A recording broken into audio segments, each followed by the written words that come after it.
दिवास्वप्न गिजुभाई बधेका द्वारा गुजराती भाषा में लिखी गई पुस्तक है जो उन्होंने अपने अनुभव के आधार पर लिखी। शिक्षा जगत में इस पुस्तक ने तहलका मचा दिया। इसका हिंदी अनुवाद काशीनाथ त्रिवेदी ने किया। आज इस पुस्तक द्वारा विद्यार्थी को किस तरह वास्तविक स्थिति में शिक्षा दे सकते हैं, इस पर प्रकाश डाला गया है। दिवास्वप्न प्रयोग का आरंभ। मैंने पढ़ा और सोचा तो बहुत कुछ था, परंतु मुझे अनुभव न था। मैंने सोचा मुझे स्वयं अनुभव भी करना चाहिए, तभी मेरे विचार पक्के बनेंगे। तभी यह मालूम होगा कि मेरी आज की कल्पना में कितनी सच्चाई और कितना खोखलापन है। मैं शिक्षा विभाग के बड़े अधिकारी के पास गया और उनसे मैंने प्रार्थना की कि वे मुझे प्राथमिक पाठशाला की एक कक्षा सौंप दें। अधिकारी जरा हंसे और बोले, रहने भी दो भाई, यह काम तुमसे नहीं बनेगा। लड़कों को पढ़ाना और सो भी प्राथमिक पाठशाला के लड़कों को ऐसा काम है जिसमें एड़ी चोटी का पसीना एक करना पड़ता है। तुम तो लेखक और विचारक ठहरे। मेज पर बैठकर लेख लिखना सरल है और कल्पना में पढ़ा देना भी सरल है। कठिन है केवल प्रत्यक्ष काम करना और उसे पार उतारना। मैंने कहा, इसीलिए तो मैं स्वयं अनुभव करना चाहता हूँ। अपनी कल्पना में मुझे वास्तविकता लानी है। अधिकारी ने कहा, अच्छा, यदि तुम्हारा आग्रह ही है तो खुशी से 1 साल तक अनुभव करो। प्राथमिक पाठशाला की 4ठी कक्षा में तुम्हें सौंपता हूँ। यह उसका पाठ्यक्रम है, ये उसमें चलने वाली कुछ पाठ्य पुस्तकें और ये शिक्षा विभाग की छुट्टी आदि के कुछ नियम हैं। मैंने आदर की दृष्टि से उन सब चीजों को देखा। पाठ्यक्रम हाथ में लेकर जेब में रखा और पाठ्य पुस्तकों को एक डोरी से बांधने लगा। साहब ने कहा, देखो, जैसे चाहो वैसे प्रयोग करने की स्वतंत्रता तो तुम्हें है ही, इसके लिए तो तुम आए ही हो। लेकिन यह भी ध्यान में रखना कि 12वें महीने में परीक्षा आकर खड़ी रहेगी और तुम्हारा काम परीक्षा की माप से मापा जाएगा। मैंने कहा, गूल है, लेकिन मेरी एक अर्ज है, परीक्षक आप खुद ही रहिएगा। स्वयं आप ही को मेरे काम का अंदाजा लगाना पड़ेगा। प्रयोग करने की स्वतंत्रता आप दे रहे हैं तो आप ही को अपना काम दिखाकर मैं संतोष भी मानूंगा। आप ही मेरी सफलता निष्फलता के कारण समझ भी सकेंगे। अधिकारी महोदय ने हंसकर स्वीकृति सूचक सिर हिलाया और मैं कार्यालय से बाहर निकल आया। मैं सारा पाठ्यक्रम देख चुका था। मुझे विश्वास हो गया था कि कई हेरफेर किए जा सकेंगे। पाठ्य पुस्तकों को भी मैं एक नजर देख गया। गुंदोश आंखों के सामने तैरने लगे। क्या क्या सुधार हो सकेंगे सो भी सोच लिया। मन में मानो पहले दिन से आखिरी दिन तक के काम का एक चित्र खड़ा हो गया। परीक्षा और उसके परिणाम के दिन की भी मैंने कल्पना कर ली और इन बातों के मंसूबे भी बंध गए कि सारा साल इस तरह काम चलेगा, ऐसा काम होगा और यह परिणाम आएगा। विचारों ही विचारों में रात के 2 कब बज गए पता न चला। आखिर अगले दिन के कार्यक्रम को कागज पर टीपकर 3 बजते बजते मैं सो गया। सबेरा हुआ। उत्साह था, श्रद्धा थी, वेग था। नहा धोकर अल्पाहार करके मैं ठीक समय पर 3रे नंबर की पाठशाला में जा पहुंचा। अभी शाला खुली नहीं थी। हमारे प्रधानाध्यापक भी नहीं आए थे। चपड़ासी उनके घर चाबी लेने गया था। लड़कों का आना जाना शुरू था और सड़क पर उनकी दौड़ धूप मची हुई थी।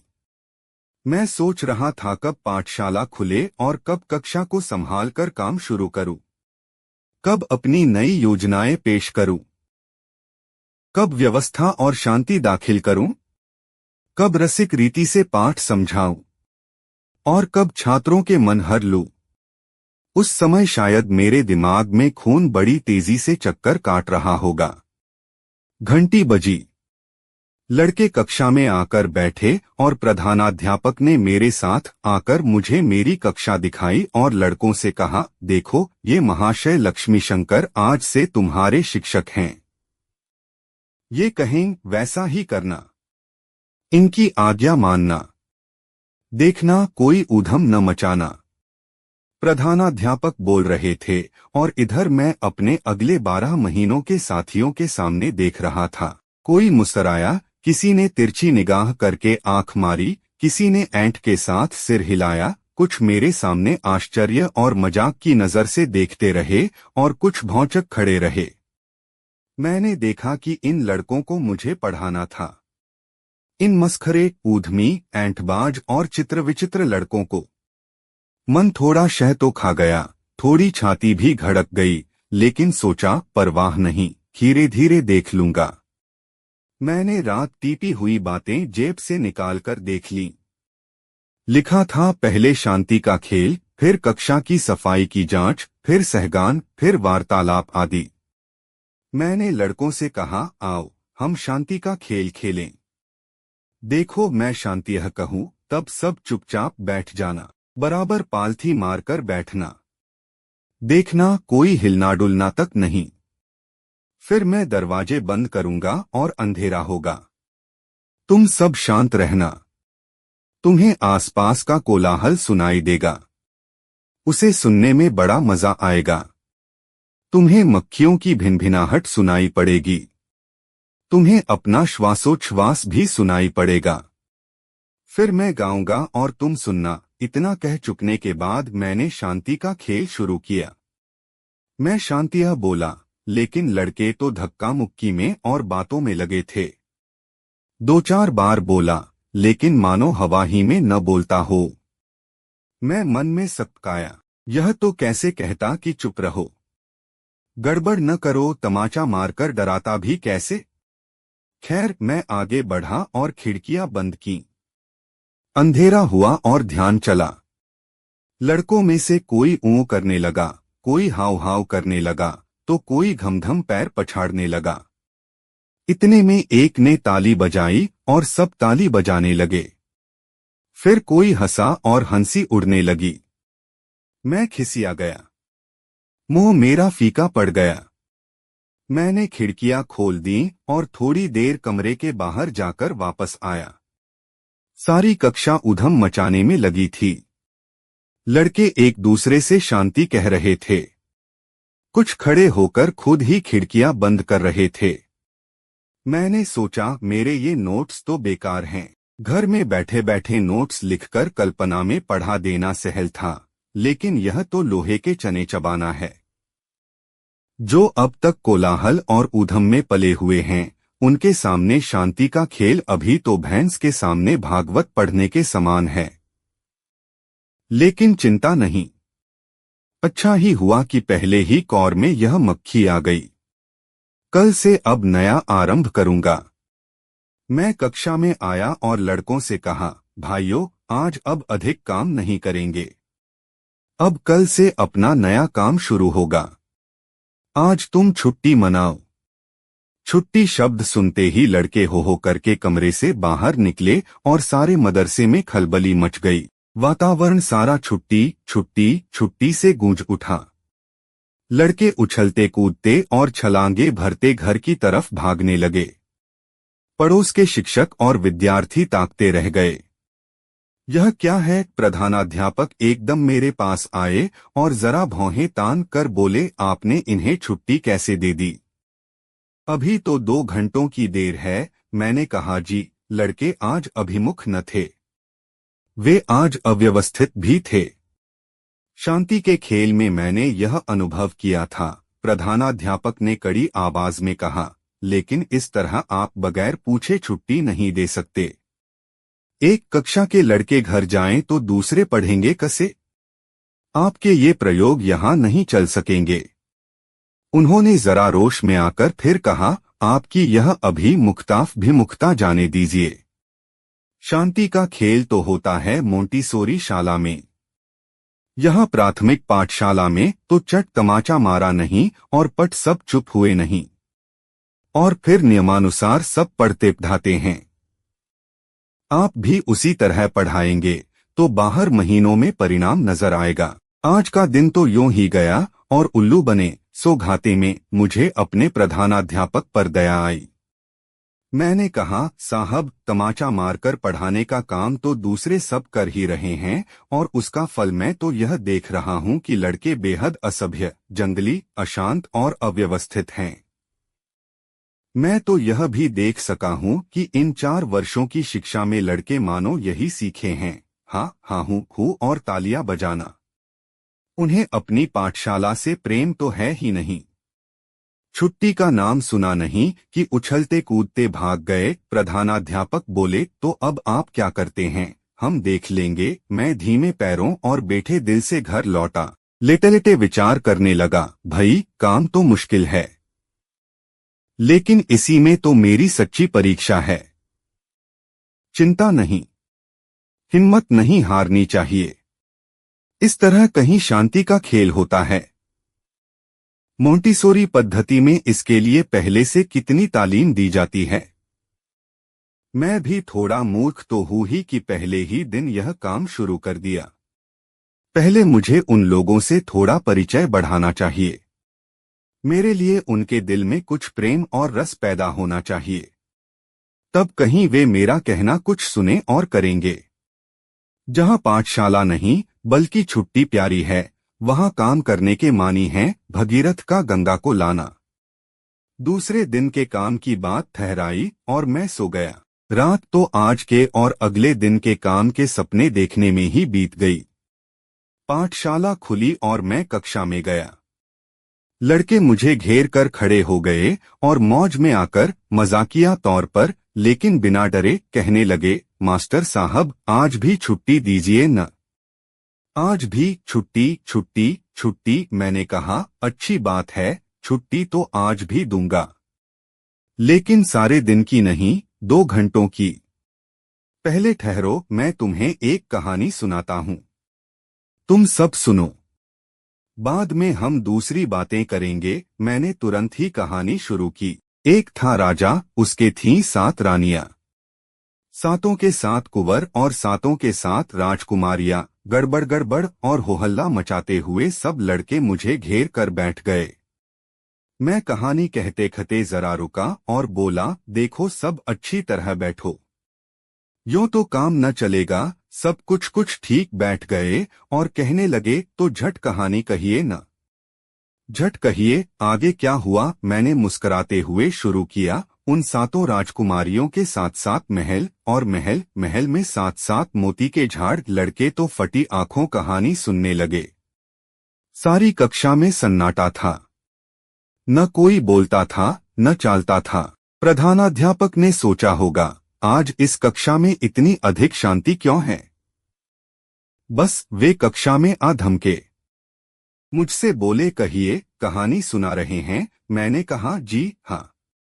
कहानी और यह नए प्रकार का शांति का खेल दोनों साथ साथ चल रहे हैं। प्रधानाध्यापक वापस लौट गए। मेरी कहानी चल रही थी।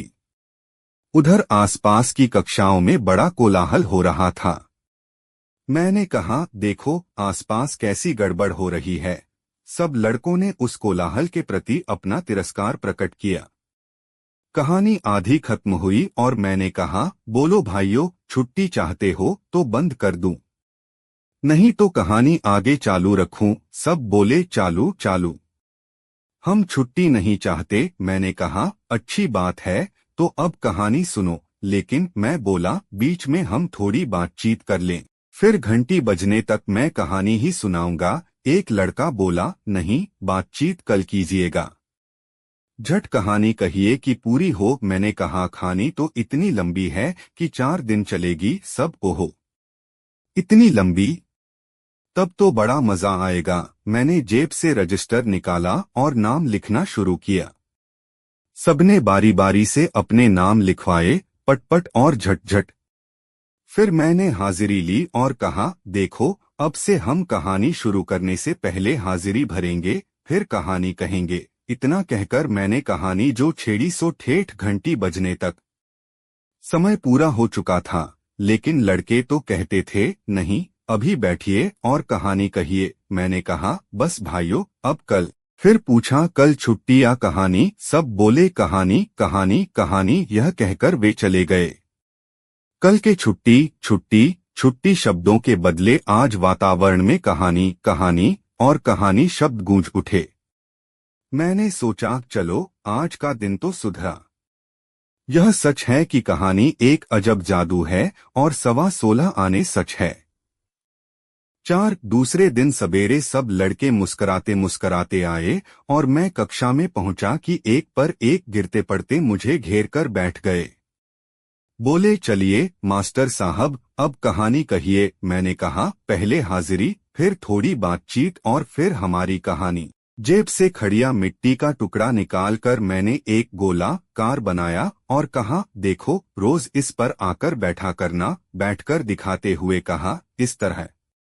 यह जगह मेरी, यहाँ बैठकर मैं कहानी कहूंगा। सब बैठ गए, मैं भी बैठा। हाजिरी ली और कहानी शुरू की। सब अभिमुख थे, कहानी छेड़ दी। मंत्रमुग्ध पुतलों की तरह सब सुन रहे थे। बीच में कहानी रोक कर मैंने कहा कहो तुम्हें कहानी कैसी लग रही है? हमें तो कहानी बहुत अच्छी लग रही है। जैसे तुम्हें कहानी सुनना पसंद है, क्या वैसे ही कहानी पढ़ना भी पसंद है? हाँ, हमें पढ़ना भी पसंद है, लेकिन ऐसी किताबें मिलती कहाँ हैं? अगर मैं कहानी की ऐसी किताबें तुम्हें ला दूं तो तुम पढ़ोगे या नहीं? पढ़ेंगे, जरूर पढ़ेंगे। इतने में एक चतुर लड़का बोला, लेकिन आपको कहानी कहनी तो होगी ही। अकेले हमें पढ़नी ही पड़े सो नहीं। मैंने कहा अच्छा, और कहानी आगे चलाई। घंटी बजी और कहानी मेरी अटकी। सब मुझे घेर कर खड़े हो गए। कुछ तो मेरे सामने प्रेम से ताकने लगे, कुछ मेरे हाथ को धीरे धीरे छूने और मन में मस्त होने लगे। मैंने कहा जाओ अब भाग जाओ, मदरसे से घर जाओ। लड़के बोले जी नहीं जाते, आप कहानी कहिए, हम शाम तक बैठेंगे। लड़के गए और कुछ शिक्षक मेरे पास आए। कहने लगे भाई साहब आपने तो खूब को। अब हमारी कक्षा के लड़के भी कहानी चाहते हैं। आजकल वे पढ़ने में ध्यान ही नहीं रखते, बार बार यही कहते हैं हम तो कहानी सुनने जाएंगे, नहीं तो आप ही कहानी कहिए। मैंने कहा कुछ कहते रहिए न। वे बोले लेकिन कहना आता किसे है? कहें तो तब न जब एक भी कहानी याद हो। मैं मूंछों में मुस्कराता रहा। दूसरे दिन रविवार था। मैं उस दिन बड़े साहब से मिलने गया। साहब ने कहा भाई प्रधानाध्यापक कहते थे तुम तमाम वक्त कहानी ही कहा करते हो। मैंने कहा जी हाँ, अभी तो कहानी ही चल रही है। साहब ने पूछा तो फिर प्रयोग कब करोगे और अभ्यास कैसे पूरा होगा? मैंने कहा साहब प्रयोग तो चल ही रहा है। अब तो मैं खुद अनुभव कर रहा हूँ कि विद्यार्थियों को और शिक्षकों को एक दूसरे के नजदीक लाने में कहानी कितनी अजब और जादूगरी चीज है। पहले दिन जो मेरी सुनते तक न थे और जो हाँ ही करके मुझ दिख कर रहे थे, वे ही जब से कहानी सुनने को मिली है तब से शांत बन गए हैं। मेरी ओर प्रेम से देखते हैं, मेरा कहाँ सुनते हैं। कहता हूँ उसी प्रकार बैठते हैं। चुप रहो, गड़बड़ न करो तो मुझे कभी कहना ही नहीं पड़ता, और कक्षा में से तो निकालने पर भी नहीं निकलते। साहब ने कहा अच्छा, यह तो समझा, लेकिन अब नई रीति से सिखाना कब शुरू करोगे? मैंने कहा जी सिखाने की यही तो नई रीति है। कहानी के द्वारा आज व्यवस्था सिखाई जा रही है, अभिमुखता का अभ्यास हो रहा है, भाषा शुद्धि और साहित्य का परिचय दिया जा रहा है। कल कुछ दूसरी बातें भी सिखानी शुरू की जाएंगी। साहब बोले लेकिन देखना कहीं कहानी खानी ही में सारा साल खत्म न हो जाए। मैंने कहा जी इसकी आप चिंता न कीजिए। कहानी के लिए कक्षा के विद्यार्थी गोलाकार जमकर बैठे थे। मैंने तख्ते पर लिखा आज का काम हाजिरी, बातचीत, कहानी।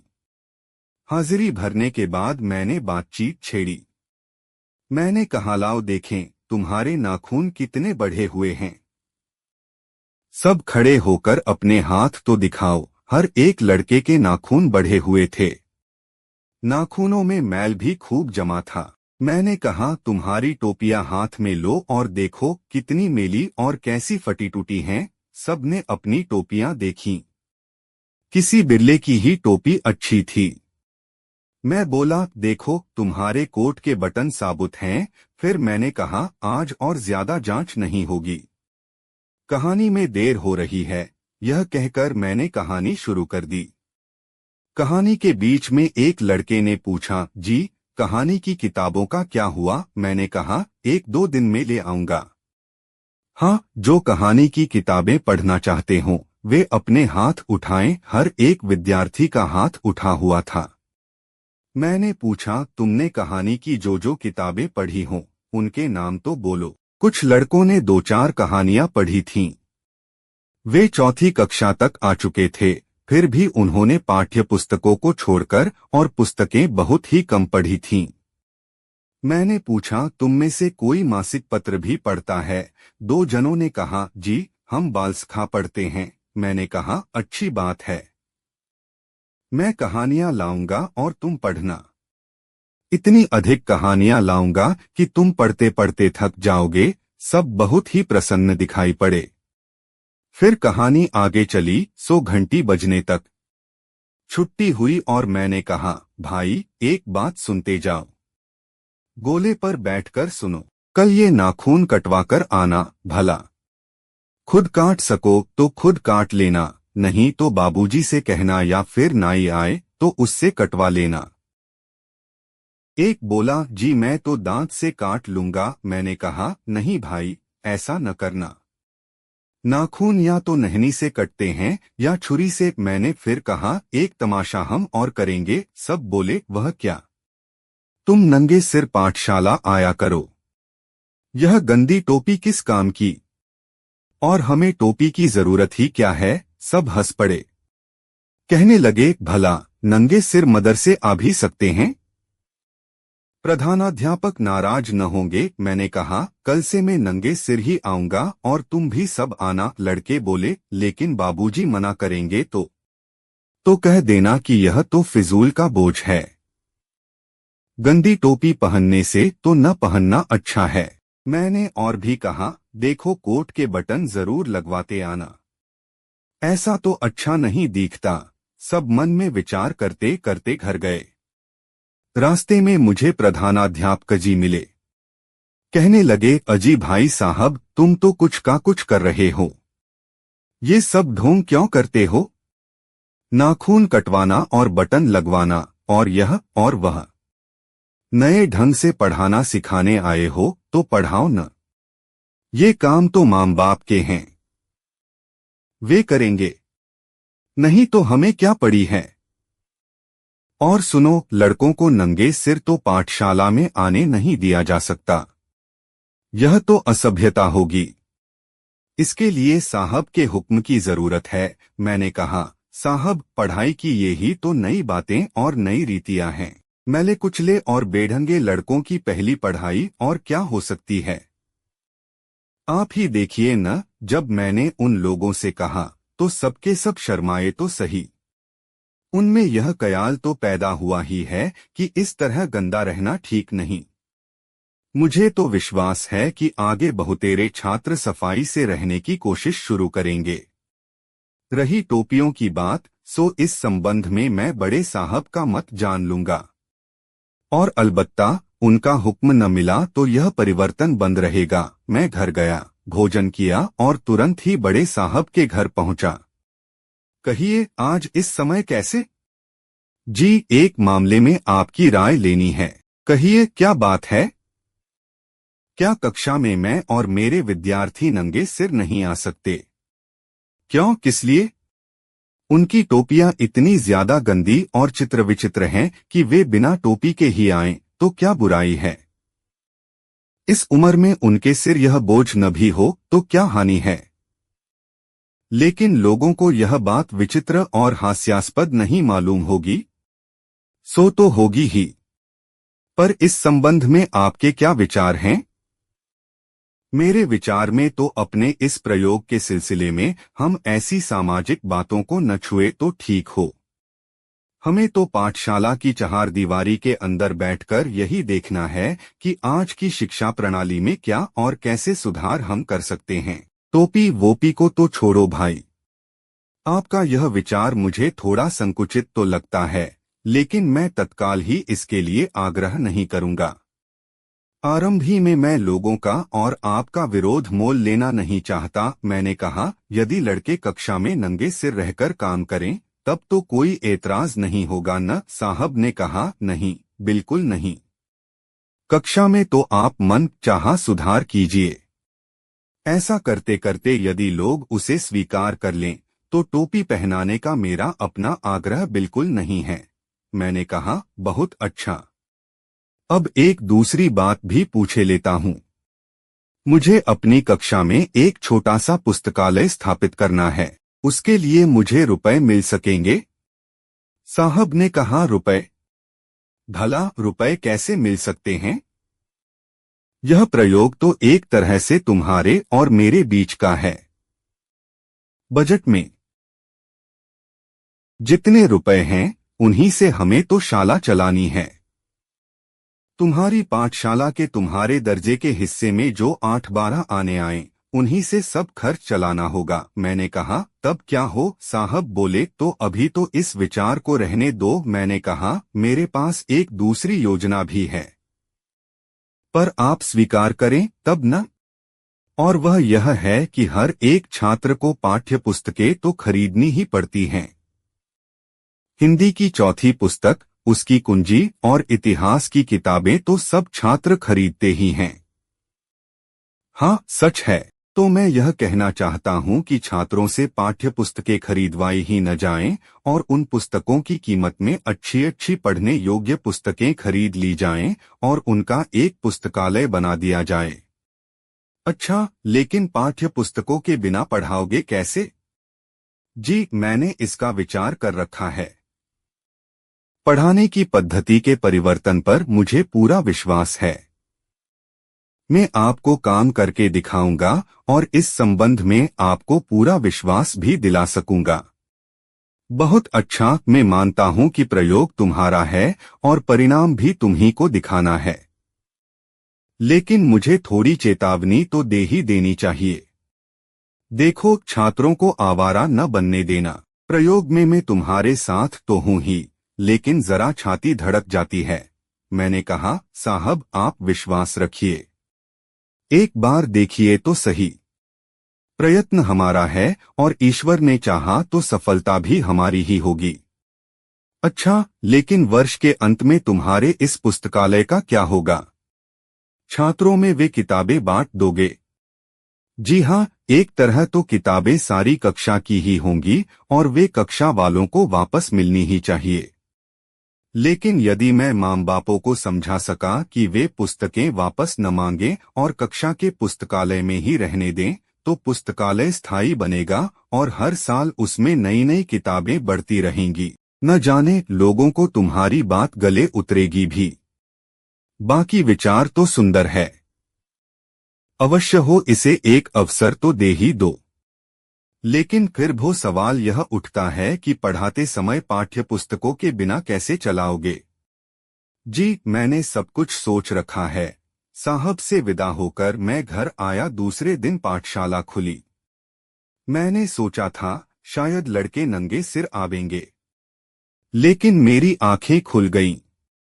मालूम हुआ कि माँ बाप ने वैसा करने से इनकार किया है।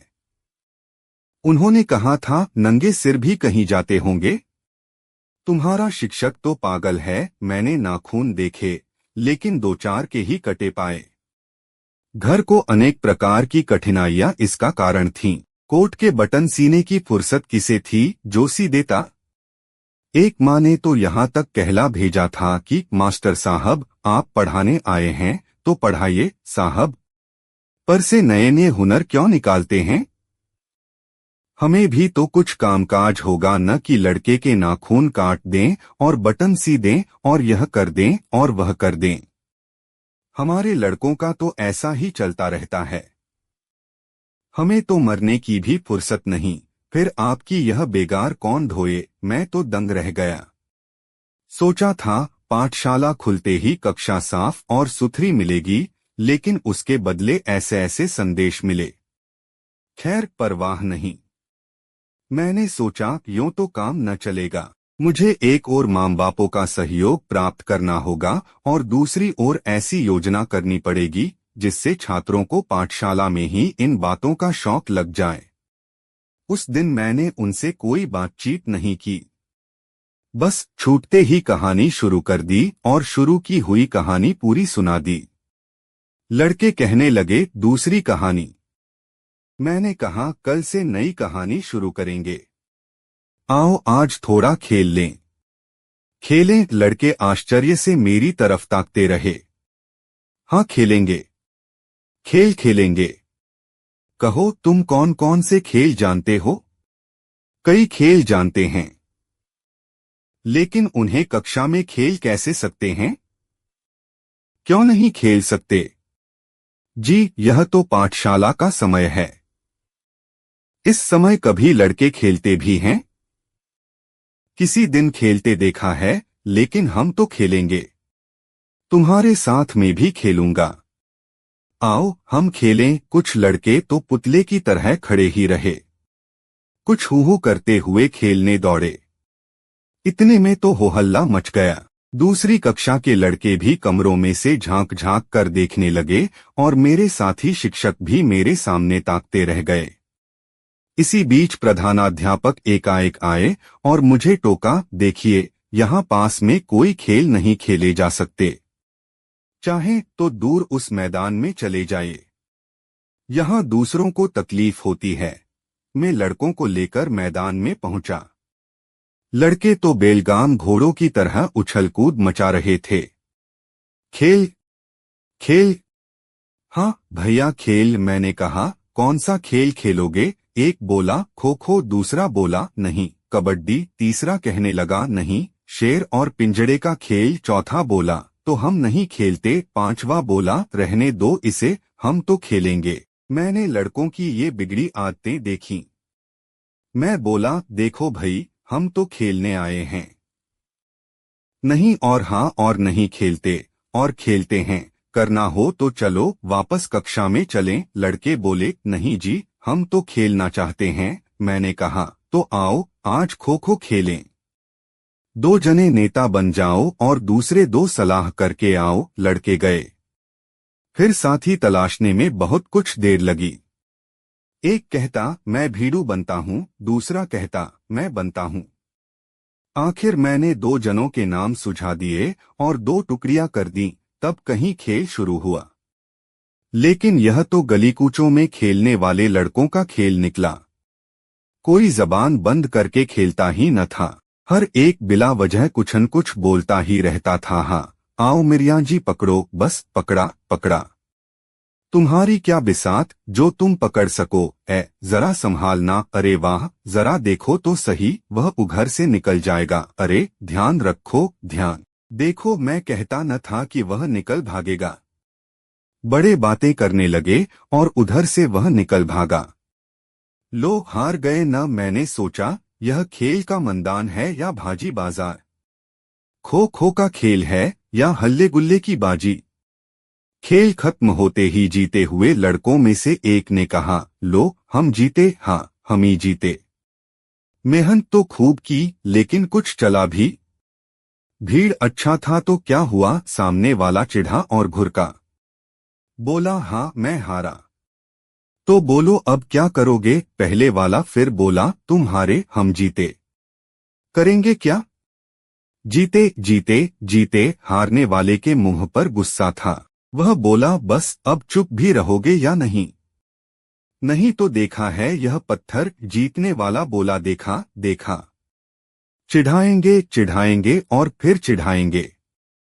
यह हारा यह हारा यह हारा। उसका गुस्सा काबू में न रहा और उठाकर उसने पत्थर फेंक मारा। पत्थर एक दूसरे छात्र के सिर में लगा और लहू की धार बह चली। मैंने सोचा, यह तो बुरा हुआ। वही अपना रूमाल फाड़कर मैंने पट्टी बांधी। सब लड़कों को अपने पास बुलाकर मैंने कहा, देखो जी, कल से खेल बंद। सब कहने लगे, लेकिन साहब यह तो इनकी लड़ाई थी, इसमें हमारा क्या कसूर। मैंने कहा, तुम्हें मेरी 2 बातें मंजूर हों तो मैं खेल खेलाऊंगा। सब बोले, मंजूर हैं, मंजूर हैं। मैंने कहा, पहली बात तो यह कि खेलते समय कोई बिना कारण न बोले। जो बोले वह अलग हट जाए। सबने कहा, मंजूर है। दूसरी बात यह कि खेल में हारने जीतने की बात ही नहीं। खेल है, एक बार हम कमजोर रहे तो दूसरी बार दूसरा। इसमें हम हारे और तुम जीते की बात ही क्या है।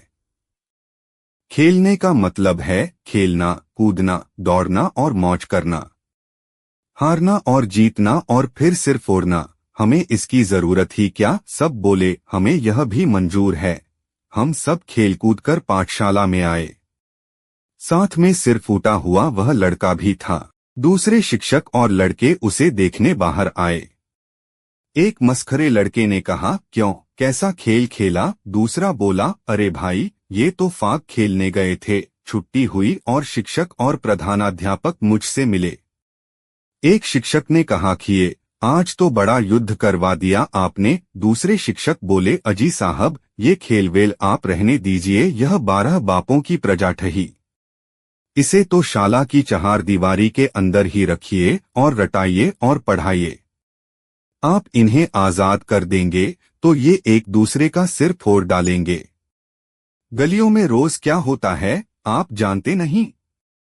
प्रधानाध्यापक बोले, मैं तो सोच ही रहा था कि आज जरूर कुछ नई पुरानी होगी, लेकिन ठीक ही तो है। इन महाशय को एक बार अनुभव की आवश्यकता है, बिना उसके ये सहज ही चुप न बैठेंगे। कहीं पाठशाला में भी खेल खेलाए जाते हैं। मैंने कहा, साहब, खेल ही तो सच्ची पढ़ाई है। दुनिया की बड़ी बड़ी शक्तियां खेल के मैदान पर ही पैदा हुई हैं। खेल का मतलब है चारित्र्य। प्रधानाध्यापक बोले, तभी तो मारपीट हुई और सिर फूटा। बातचीत चल ही रही थी कि इतने में घायल लड़के का बाप लाल पीला होता हुआ आ पहुंचा। बोला, हमें ऐसी पढ़ाई की जरूरत नहीं। देखिए, यह सिर जो फूट गया। कहाँ है प्रधानाध्यापक, इसे किसने मारा है। मैंने कहा, देखिए महाशय, लड़के खेलने गए थे, वहां आपस में ये लड़ पड़े और इन्हें लग गई। बाप ने कहा, तो इसे खेलने की इजाजत किसने दी। पाठशाला में पढ़ाई होती है या खेल। सारा दिन गली कूचों में खेला ही तो करते हैं न। आप लड़के को पढ़ाना चाहते हो तो भेजूं, नहीं तो बंद कर दूं। मैं चुपचाप सुनता रहा। प्रधानाध्यापक बोले, भाई साहब सुनिए, ये महाशय हमारे एक नए शिक्षक हैं और पढ़ाई के नए नए प्रयोग करते हैं। आज इन्होंने खेल का एक प्रयोग किया था। यह सिर्फ टोवल उसी का परिणाम है। लड़के का बाप बोला, मुझे आपके इन प्रयोगों की जरूरत नहीं। लड़के को अच्छी तरह पढ़ाना हो तो पढ़ाइए, नहीं हटा लूं। इस समय दूसरे शिक्षक मूंछों में मुस्करा रहे थे। ऐसी स्थिति में मैं भला क्या बोलता। घर गया, खाना अच्छा नहीं लगा। कमरे में जाकर बैठा और सोचने लगा, भाई यह तो आफत ही खड़ी हो गई। खैर, उन्हें खेल के नियम तो बताए ही हैं और भी बताऊंगा। बाकी खेल तो खिलाने ही होंगे। मेरे विचार में तो खेल ही सच्ची पढ़ाई है। लेटे लेटे एक विचार और आ गया, माँ बापों की एकाश सभा क्यों न कर लूं। उन्हें खेल का महत्व क्यों न समझाऊं। उनसे स्वच्छता और व्यवस्था के बारे में सहयोग की प्रार्थना भी करूंगा। वे लोग मदद न करेंगे तो मैं कर ही क्या सकूंगा। क्या अपने बच्चों के लिए वे इतना भी न करेंगे। हम शिक्षक लोग माँ बापों से सहयोग की प्रार्थना क्यों नहीं करते। यह दोष तो हमारा ही है। तो कल ही एक सभा क्यों न बुला लूं, क्यों न कर डालूं। सभा जुड़ी, पर इसे सभा कहा भी जाए या नहीं। चालोस माँ बापों के नाम पत्र भेजे गए थे, पर कुल 7 पालक आए थे। मेरी निराशा की सीमा न रही। मैंने भाषण की बड़ी अच्छी तैयारी की थी, पर क्या करता। आखिर मैंने अपना भाषण शुरू कर ही दिया। सोचा, हमारा काम तो प्रयत्न करने का है। भाषण का भी यह एक प्रयोग ही सही। बड़ी गंभीरता पूर्वक 1 घंटे तक मैंने मननीय भाषण किया। 7 सज्जनों में से एक को घर जाने का बुलावा आ गया और वे चले गए। दूसरे बड़ी दुविधा में फंसे मेरी बातें सुन रहे थे। बातें सब महत्व की थीं और उनको समझाना बहुत जरूरी था। मैंने उन्हें सच्ची और झूठी पढ़ाई का तात्विक भेद बड़ी बारीकी से समझाया। मैंने उन्हें बताया कि आध्यात्मिक उन्नति का स्वच्छता के साथ क्या संबंध है। मैंने उन्हें खेल और चरित्र गठन की जंजीर भी जोड़कर बताई। मैंने उन्हें अंतस्तल से उगने वाले सच्चे अनुशासन की महिमा और उसका महत्व समझाया और आजकल की प्रचलित शिक्षा पद्धति का और अनुशासन का खंडन किया। लेकिन यहाँ तो औंधे घड़े पर पानी वाली मसल थी। बेचारे 2-4 जो मारे शर्म के आ गए थे, वे भी घर जाने को उतावले हो रहे थे। भाषण खत्म होते ही वे चले गए। रह गए हम शिक्षक और हमारे अधिकारी। साहब ने जरा हंसकर कहा, लक्ष्मीशंकर जी, यह तो भैंस के आगे भागवत पढ़ी गई। भई तुम्हारी इस फिलॉसफी को समझता कौन है? पीछे से किसी शिक्षक ने धीमी आवाज में कहा, अजी मूर्ख है। मूर्ख मुझे अच्छा तो न लगा, लेकिन मैं जब्त कर गया। मैंने मन ही मन यह अनुभव भी किया कि मैं अभी थोड़ा पठित मूर्ख तो जरूर हूँ। अभी मैं यह भी तो नहीं जानता कि साधारण लोगों के सामने भाषण कैसे करना चाहिए। शिक्षक सब हंसते हंसते घर गए। 10-12 दिन बीते और मैंने पुस्तकालय के काम को हाथ में लिया। कहानियां बहुतेरी कही जा चुकी थीं। लड़के 4थे दर्जे के थे। अब उनके हाथ में पुस्तकों के आने की जरूरत थी। मैंने लड़कों से कहा, कल 4थी पुस्तक और इतिहास के दाम लेते आना। यहीं से सब प्रबंध करेंगे। दूसरे दिन एक लड़का 4थी किताब और इतिहास लेकर ही आ गया। कहने लगा, जिस दिन 4थी में चढ़ा उसी दिन पिताजी ने ये खरीद ली थीं। दूसरा बोला, मेरे बड़े भाई के पास ये किताबें थीं, मैं इन्हें ले आया हूँ। तीसरे ने कहा, जी मेरे लिए तो बंबई से मेरे फूफा किताबें भेजने वाले हैं, यहाँ से नहीं ली जाएंगी। एक और लड़के ने कहा, मेरे बाबूजी पैसे देने से इनकार करते हैं, कहते हैं किताबें हम दिला देंगे। मैंने सोचा मार डाला। कल्पना में तो पुस्तकालय का मेल मिलाना आसान था, लेकिन वास्तव में काम बड़ा टेढ़ा है। कुछ विद्यार्थी पैसे भी लाए थे। मैंने पैसे रख लिए और रसीद देकर लड़कों से कहा, अच्छी बात है। दूसरे दिन लड़के कहने लगे, हमारी 4थी पोथी, हमारा इतिहास। मैंने कहा, तुम्हारे पैसों से मैं कहानी की ये नई किताबें लाया हूँ। तुम कहते न थे कि तुम्हें कहानी की किताबें पढ़ने में मजा आता है। लड़के बहुत खुश हुए। अच्छे अच्छे रंगीन पुट्ठों और चित्रों वाली किताबें देखकर वे उन पर टूट पड़े। मैंने कहा, हमारे पास तो अभी सिर्फ 15 किताबें हैं। 15 जने पढ़ सकेंगे। बाकी के 20 मेरे पास आ जाएं और मैं जो पढ़ता हूँ उसे सुने। गड़बड़ घोटाले से बचने के लिए मैंने कहा, पहले 15 विद्यार्थी किताबें पढ़े और बाकी मेरे पास आवें। 15 जनों ने 15 किताबें उठा लीं और उन पर भूखे बाघ की तरह टूट पड़े। मैंने कहा, देखो, एक किताब पढ़ चुको तो मेज पर लाकर रख दो और दूसरी वहां पड़ी हो तो उठा ले जाओ। इससे एक एक करके तुम्हें सबको सब किताबें पढ़ने को मिल जाएंगी। दूसरों को मैंने अपने पास बैठा लिया और आदर्श वाचन शुरू किया। मैं छटा के साथ भावभंगी और नियम के अनुसार पढ़ने लगा, लेकिन उन 15 जनों के पढ़ने की आवाज, ओह! जरा रुक कर मैंने कहा, भाइयों, तुम मन में पढ़ो, हमें दिक्कत होती है। कुछ देर के लिए शोर कम तो हुआ, लेकिन उन्हें मूक वाचन का मुहावरा ही न था। वे जोर से ही पढ़ा करते थे।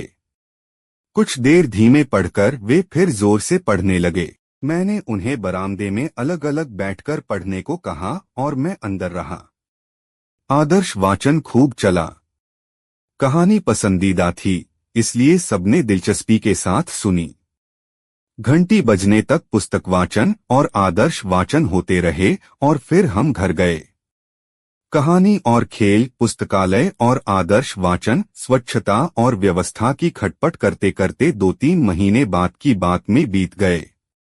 मैं अपने काम का हिसाब लगाने बैठा। जो काम हो चुका था उस पर एक नजर दौड़ा गया। मुझे पता चला कि अभी तो पांव सेर में पहली पूनी भी नहीं कती है। पाठ्यक्रम के हिंदी, गणित, इतिहास और पदार्थ पाठ आदि विषयों में से तो कुछ हुआ ही न था। दूसरी कक्षाओं में तो बहुत कुछ हो चुका था और वर्ष के अंत तक तो मुझे भी यह सब करके दिखाना ही था। मेरे प्रयोग की शर्त भी यही थी। खैर, यह सब तो ठीक ही है, पर मैं क्या क्या कर चुका हूं सो तो देखूं। कहानी सुनाने में मुझे खूब सफलता मिली है। इसके कारण लड़के ठीक ठीक व्यवस्थित और अभिमुख बने हैं। लेकिन अभी चंपकलाल और रमनलाल को कहानी अच्छी नहीं लगती। रामजीवन और शंकरलाल को कहानी बिल्कुल सरल मालूम पड़ती है। कहानी के समय राघव और माधव आंखें चलाया करते हैं, अंगुलियां मटकाया करते हैं और दूसरों का मुंह चिढ़ाया करते हैं। इसका इलाज करना तो अभी बाकी ही है। हाँ, यह सच है कि खेल खिलाने के कारण बालक अब मेरे साथ खुलकर बातें करते हैं, मुझे अपना मानने लगे हैं, मुझसे डरते नहीं हैं और खेल के बाद सब मेरा आदर्श वाचन बड़े ध्यान से सुनते हैं। लेकिन अभी खेल को अव्यवस्था और शोरोगुल में नाम मात्र की कमी हुई है। मेहनत तो खूब करता हूं, लेकिन अभी रास्ता तय नहीं हो पाया है। वाचनालय में अभी थोड़ी किताबें हैं। अब तक मैं मां बापों के गले यह बात उतार ही नहीं सका कि पाठ्य पुस्तकों के बदले पुस्तकालयों की रचना महत्व की है। मैं सोचता था कि भाषण देकर मां बापों को समझाने से सब कुछ ठीक हो जाएगा, लेकिन हमारे पालकों को तो केवल यही एक टेर पड़ी है कि पढ़ा दो। कोई दूसरी बात सुनने की न तो उन्हें फुर्सत है और न वह उनकी समझ में ही आती है। चिंता नहीं, यह सब तो लगकर काम करने से ही होगा। आज नहीं कल। अभी मेरे पास समय भी तो है। मैंने आगे सोचा, भाई यह प्रयोग तो बड़ा महाभारत काम निकला। जितनी अधिक हमारी कल्पना, ज्ञान और आदर्श, उतनी ही गंभीर और बड़ी हमारी परेशानी। मुझे कई सवाल सता रहे थे। सफाई के संबंध में अभी कुछ हुआ ही न था। टोपियां वैसी ही पड़ी थीं। कपड़े 1-2 दिन तक तो अच्छे आए, लेकिन फिर वही पुराना ढर्रा। नाखून भी फिर फावड़े की तरह बढ़ने लगे थे। इन कामों के पीछे पड़े बिना छुटकारा नहीं था। चूंकि समाज में नई आदत डालनी है, इसलिए यह काम धीरज से लेकिन बार बार करने से ही सिद्ध होगा। फिर अकेले लड़कों की ही चिंता तो है नहीं। बड़े साहब भी तो अब कुछ उतावली मचाए हुए हैं। उनके भी तो अफसर और विरोधी रहते हैं। वह यश के भागी तो बनना चाहते हैं, लेकिन परिणाम भी जल्दी चाहते हैं और मुझे मदद करने की उनकी शक्ति भी तो मर्यादित ही है। मेरे साथी शिक्षकों का मुझ में जरा भी विश्वास नहीं।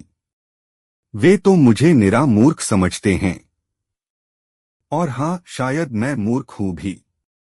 वैसे तो अनुभवहीन ठहरा, लेकिन उनकी इन मान्यताओं और सिखाने की इन रीतियों को तो भई हाथ जोड़ता हूं। इन्हें देखकर मुझे तो बस कपकपी ही छूटती है। इससे तो मैं जो करता हूं वह लाख दर्जे ठीक है। मेरे विद्यार्थी मुझे देखकर भाग तो नहीं जाते। वे मुझे से पर्याप्त प्रेम करते हैं। वे मेरा आदर भी करते हैं, आज्ञा भी पालते हैं। इन शिक्षकों को देखकर तो इनके छात्र भाग खड़े होते हैं और पीठ पीछे इनकी नकल करते हुए मैंने उन्हें अपनी आंखों देखा है। एक भी लड़का ऐसा नहीं जो शिक्षक के पास जाकर प्रेम से खड़ा हो सके और हंसकर बातचीत करे। वे कक्षा में चुपचाप बिना हिले डुले बैठते हैं, पर जब बाहर निकलते हैं तो इतना उधम मचाते हैं कि पूछो न बात। अपने विद्यार्थियों को मैंने उचित स्वतंत्रता दी है। वे कक्षा में जो थोड़ी गड़बड़ कर लेते हैं, उससे अधिक गड़बड़ बाहर कभी नहीं मचाते। लेकिन मेरे साथी तो मुझ पर यह आरोप लगाते हैं कि मैं लड़कों को बिगाड़ रहा हूँ, उन्हें उद्दंड बना रहा हूँ, केवल कहानियां सुनाता रहता हूँ और पढ़ाता बिल्कुल नहीं, खेला खेला कर उल्टा उन्हें आवारा बना रहा हूँ। अच्छा है, देखा जाएगा। मेरे विचार में तो ये खेल और ये कहानियां ही आधों आग शिक्षा है। यह सब होते हुए भी मुझे कभी भूलना न चाहिए कि मेरा काम विकट है, मुझे तो यह मानकर ही अपना काम करते रहना चाहिए। टन टन 12 बजे और मेरी विचारधारा टूटी। मैंने कहा, हे भगवान, अंतिम सहारा तो तुम्हारा ही है। इतना कहकर और सारी चिंताएं उसी दयाघन परमेश्वर को सौंपकर मैं यह कहता हुआ सो गया कि कल की कल से तीसरा महीना शुरू हुआ। मैंने सोचा अब तो रोज के काम की डायरी रखता जाऊं, जिससे खुद मुझे भी पता चलता रहे कि हफ्ते भर में कितना काम होता है। साथ ही मैंने एक एक महीने के काम का आलेख भी रखा, जिससे मुझे डायरी की उपयोगिता का पता चला। मेरी यह डायरी लॉग बुक जैसी नहीं थी, केवल दिशासूचक सूची मात्र थी। कहानी तो प्रतिदिन चलती ही थी और खेल भी खेले जाते थे। बीच बीच में बातचीत, आदर्श वाचन और छात्रों के शरीर की परीक्षा भी हो जाती थी। वाचनालय भी धीमी चाल से आगे बढ़ रहा था। मैंने पाठ्यक्रम के विषयों में से एक एक को लेना शुरू किया। एक दिन सुबह मैंने कहा, लिखो श्रुतलेखन। लड़के मेरी तरफ देखने लगे। उन्होंने शायद कभी सोचा ही नहीं था कि मैं इस ढंग का शिक्षक हूँ कि श्रुतलेखन लिखवाऊंगा या सबक लूंगा और दूंगा या नक्शा पूलूंगा और इसी तरह के और काम लूंगा। और एक तरह से तो मैं वैसा था भी नहीं। उन्होंने मुझे वैसा समझा भी नहीं था। मैंने उन्हें कहा, लिखो, पर बहुतों के पास न पट्टी थी और न कलम ही थी। न पट्टी और कलम का और न दूसरी किताबों का उन्हें काम ही पड़ता था। इससे वे कक्षा में खाली हाथ ही आने लगे थे। पास की कक्षा से मैंने पट्टियां और कलमें मंगवाई और श्रुतलेखन लिखवाने बैठा। कईयों ने मुंह बनाए। कोई कहने लगा, भाई जी कहानी नहीं कहिएगा। दूसरा बोला, किताबें तो कोई चली ही नहीं, श्रुतलेखन किसमें से लिखवाइएगा। दूसरे दो जने बोले, पहले हमें पढ़ लेने दीजिए कि गलतियां न हो। मैंने मन ही मन कहा, अरे ये सब तो पूरे पुराने ढरे की पढ़ाई के चेले हैं। श्रुतलेखन का पुराना मतलब ये बखूबी जानते हैं और इसी कारण ये उससे भड़कते हैं। श्रुतलेखन इन्हें पसंद नहीं और पहले से ये उसकी तैयारी चाहते हैं। मैंने पुस्तकालय की पुस्तकों में से एक पुस्तक उठाई और लिखाना शुरू किया। मैं पूरा एक वाक्य बोल गया, पर दो चार शब्द ही बोला था कि इतने में तो अर्धे परधे शब्द सुनकर वे लिखने लग गए और पूरा वाक्य उन्होंने सुना भी नहीं। क्या कहा भाई जी, ये क्या लिखाया साहब, कह कहकर सब पूछने लगे। मैंने कहा, देखो मैं तुम्हें बताऊंगा कि श्रुतलेखन किस तरह लिखना चाहिए। जब मैं बोलूं तुम बराबर मेरे सामने देखा करो और बोल चुकूं तो ठीक से सुन और समझकर लिख डालो और फिर दूसरा वाक्य सुनने के लिए मेरी ओर देखो। मैंने इसी तरह लिखाना शुरू किया, लेकिन उनकी पुरानी आदत एकाएक और फिर किसी को बार बार पूछने की आवश्यकता ही न रह गई। मैं भी सिर्फ एक ही बार बोल देता था, दोबारा उन्हें सुनाता भी न था। श्रुतलेखन लिखा गया और पट्टियां नीचे रखी गईं।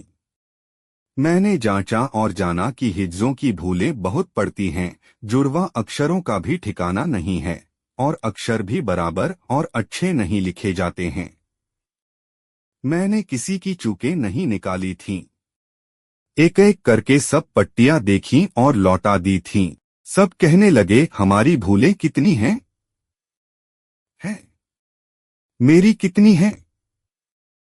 हमें ऊपर चढ़ाइए, इसे नीचे उतारिए। इतने में एक लड़का बोला, अब तो लक्ष्मी शंकर जी भी हमें पढ़ावेंगे और नंबर देंगे और ऐसी ऐसी सब बातें होंगी। मैंने कहा, मैं तो ऐसा कुछ भी नहीं करूंगा। ठीक तो है, तुम सब लिखना जानते हो, कल फिर लिखना। ऐसा करते करते तुम बहुत अच्छा लिखने लगोगे। रोज रोज लिखोगे तो भला लिखना आवेगा क्यों नहीं। और गलतियां निकालकर करना भी क्या है? एक ने पूछा। लेकिन नंबर और चढ़ाना उतारना, मैंने कहा। जब तुम मुझसे कहानियां सुनते हो तो चढ़ते उतरते हो? जी नहीं। इन अच्छे कपड़े पहनने वालों में कोई चढ़ता उतरता है? नहीं। और ये जो खेल खेलते हो, इनमें नंबर दिए जाते हैं? नहीं। तुम में से कोई ऊंचा है और कोई ठिंगना है। इसके लिए कोई तुम्हें चढ़ाता उतारता है? नहीं। तुम में से कोई मोटा है और कोई दुबला पतला है। इसमें कोई चढ़ाव उतार है? नहीं। तुम में से कोई धनवान है और कोई गरीब है। इसके कारण तुम्हें कभी पाठशाला में नंबर मिलते हैं? तुम चढ़ाए उतारे जाते हो? जी नहीं। तो अब समझे न? हमारी कक्षा में चढ़ने उतरने की आवश्यकता ही नहीं। जिसे कविता याद हो वह गाए, न याद हो याद कर ले। खेलना न आता हो, देख देख कर सीखे। आता हो तो खूब खेले और मौज करे। शुद्धलेखन में जो अच्छे अक्षर लिखता है, उसे देख देख कर दूसरे भी अपने अक्षर अच्छे बना लें। मैं किसी से कुछ पूछूं और उसे वह याद न हो, तो जिसे याद हो वह उसे बता दे, और नहीं तो मैं तो बताऊंगा ही। बस इतनी सी तो बात है। सब विस्फारित नेत्रों से मेरी ओर देखते रहे। उन्हें कुछ अचंभा हुआ था। आखिर मैंने कहा, हमारी कक्षा तो एक तो अनूठी चीज है। नई बात है। इसमें नए तरीके से ही काम होता है।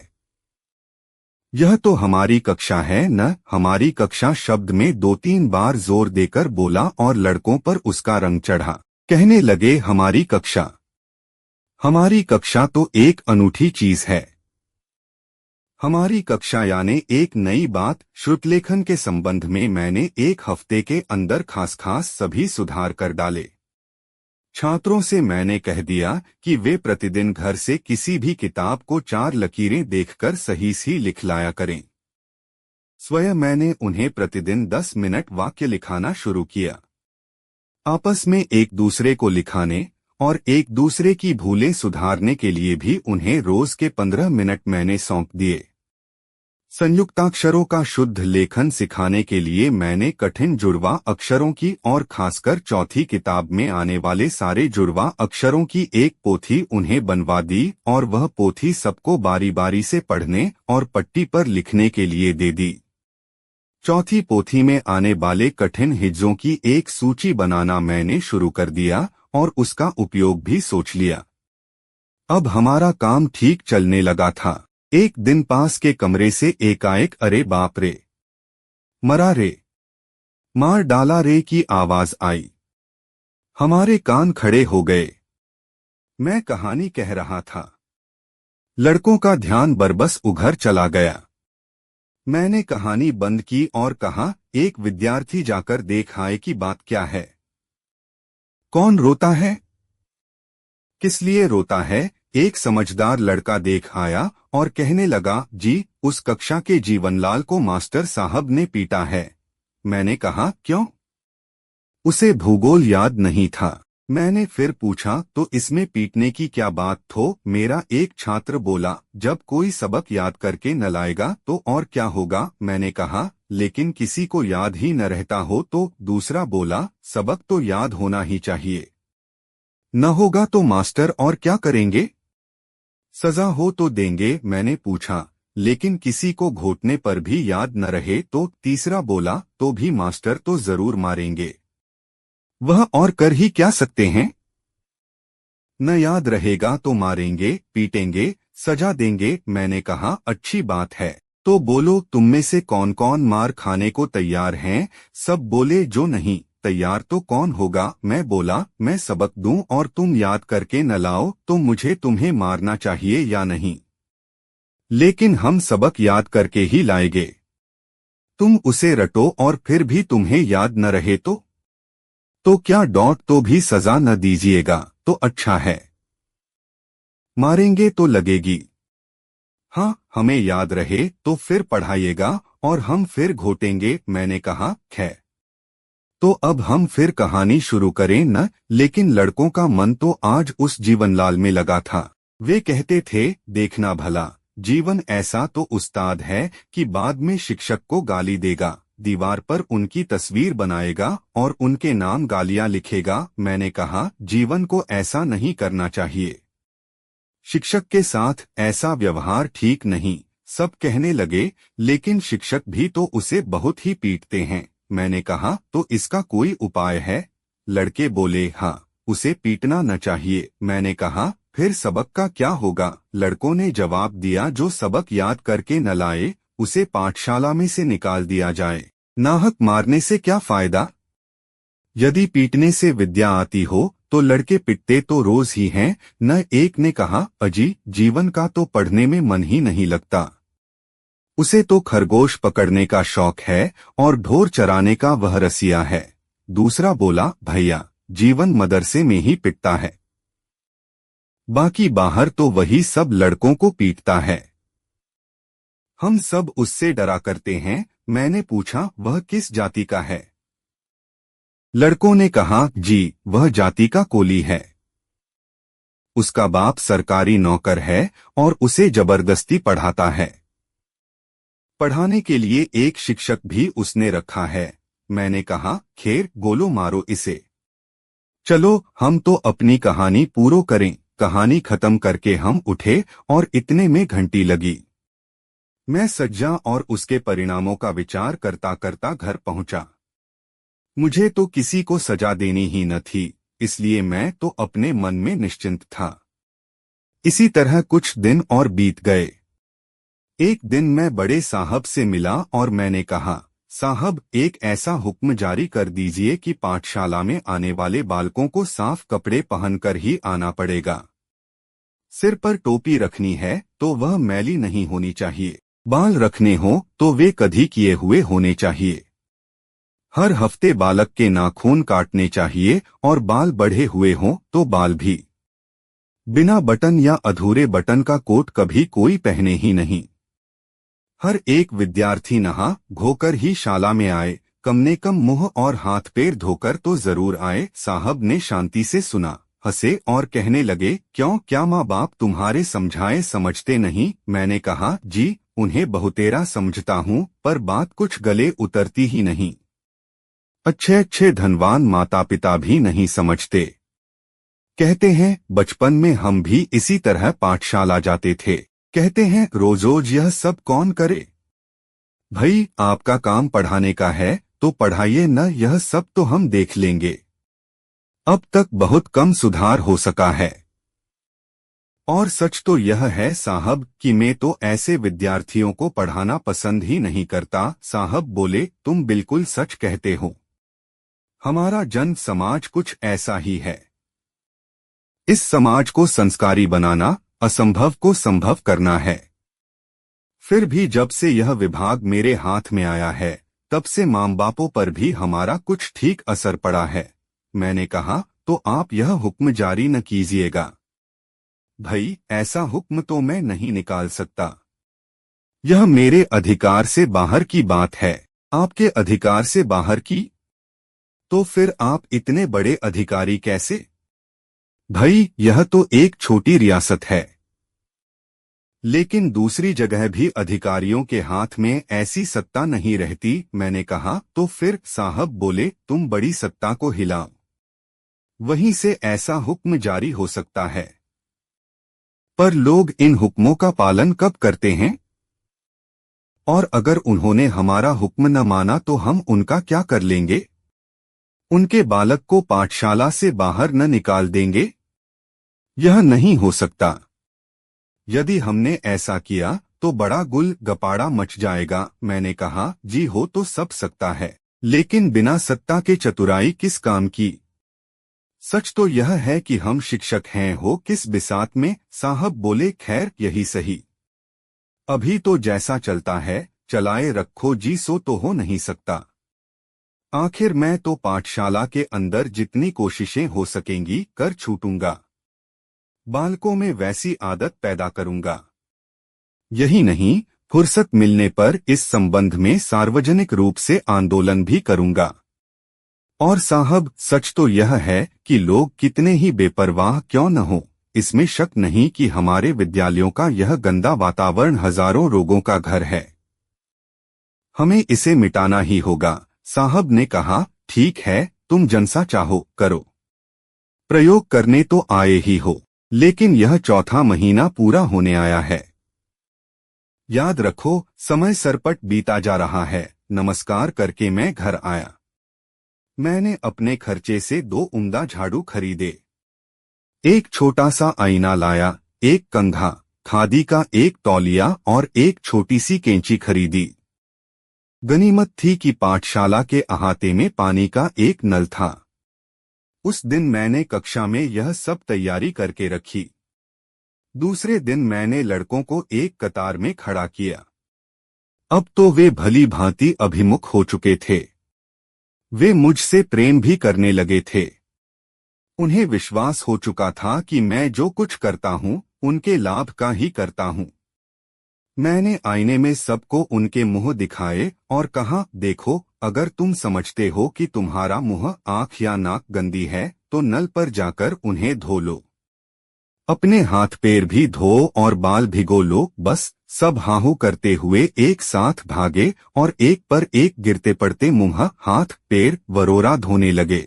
मैंने सोचा, इन लोगों को क्रम से चलना और क्रम से काम करना सिखाना पड़ेगा। इस तरह का लबड़धबड़ काम तो हमारा सारा समाज करता ही है। इस फुहड़पन से तो हमें इन लोगों को बचाना ही चाहिए। फौरन ही मैंने वहां एक लकीर खींच दी और कहा, देखो, तुम सब इस लकीर पर खड़े रहो और बारी बारी से नल पर जाओ। मैं दोनों हाथ में खादी के टुकड़े लेकर खड़ा रहा और लड़के दोनों तरफ से हाथ, पैर, मुंह, सिर आदि पोंछने लगे। पाठशाला के अहाते में इस तरह का यह काम पहले फल ही हो रहा था। इसी कारण रास्ते चलते लोग देख रहे थे कि आज यहाँ यह क्या हो रहा है।